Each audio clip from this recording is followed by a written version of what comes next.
So there's a couple ways to actually wear liner. And remember, it is to elongate the eye and to also lift. Sometimes you have it almost perfect, you want to fix it, but then you destroy it and I know. there's no way getting out of it. I know. I think this is a really good tip or a hack, is to actually take clear tape. I know that sounds really scary. Yeah. But trust me, you're gonna be so in love with this. So I'm gonna just sort of shimmy this piece of tape under your lash, and I'm just going to gently press it. It gives you the perfect angle. The tape is gonna give you like a strong edge or a line.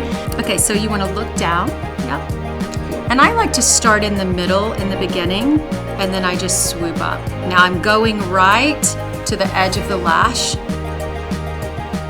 and then I'm going upwards, and that tape is my bottom edge.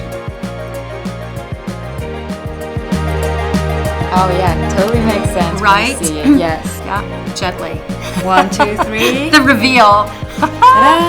Wow, that's beautiful. And the other thing is, after, you can just kind of take a little Q-tip and you can just clean the edges up really easily.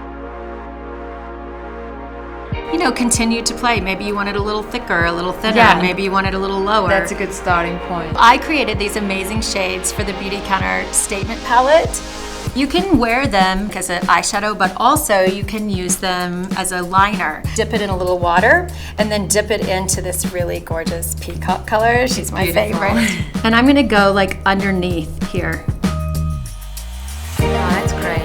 Isn't that kind of fun? It is fun. You could just also go on top. Look down just a bit.